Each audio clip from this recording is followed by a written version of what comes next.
You know, the media and podcasters and TikTokers have found a whole lot of evidence in the case of missing Riley Strain. The police, on the other hand, have been really difficult to work with. We've called for 12 days, and we've been refused every day to have the police on the air to update this story. And numerous people that we've spoken to who found information, found the bank card, found Riley's shirt on a homeless man, saw Riley leaning over and vomiting. Those people all called the police and got put into voicemail for the cold case unit. And many of them didn't get called back. Starting to get calls back now, thank God for that. I want to bring in Pascal Beauboeuf. His podcast and YouTube channel, The Pascal Show, has a huge subscriber following, and his audience has really dug into Riley's disappearance, and they've been coming up with information. Pascal, thank you so much. Pascal, I appreciate you coming on and doing this. Thank you for being on the program. Earlier, you and I have both spoken now to Chris Salisbury, and he talked about the homeless man who was wearing Riley's shirt. Other homeless people who saw that, multiple, upwards of 4, who corroborated that they saw this man named Ross, that's the name he uses, wearing Riley's shirt, that it had vomit on it, and that this homeless man said he got it on a railing near Broadway and Gay Street, which just doesn't add up.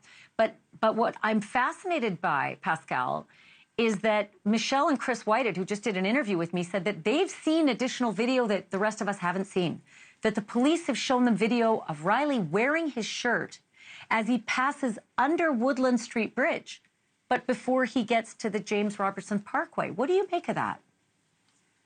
You know, honestly, there are so many questions, so many things that just keep on popping up in this thing. We're going left, right, up, down in circles. It's it's driving me crazy. I don't know if it's driving you crazy. Honestly, you know, I still am wondering how that happened, what's going on, and why did it stop right there? I'm still I throw my arms up in the air and say, what actually happened here? You know? Yeah, well, especially now that, you know, the White had said that they have seen video from the police the rest of us haven't seen after Riley reaches the Woodland Street Bridge. Yet the homeless man who goes by Ross says he found the shirt hanging over a railing, half a mile back. So none of that makes any sense. But you're getting a lot of people calling in with information, aren't you? Absolutely.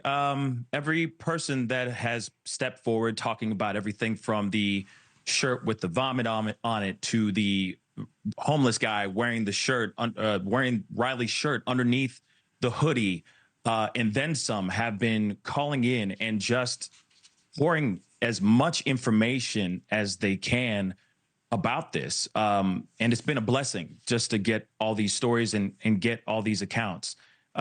It's been painting quite a picture. I mean, at least we're getting more pieces to the puzzle to this very confusing case. Yeah, and very frustrating case, given the fact that the police have been less than helpful, not only to the media, but also to the witnesses. You know, it's just very, very frustrating. Pascal, I'm going to stay in touch with you. Thank you for doing this tonight. Really appreciate it. Thank you.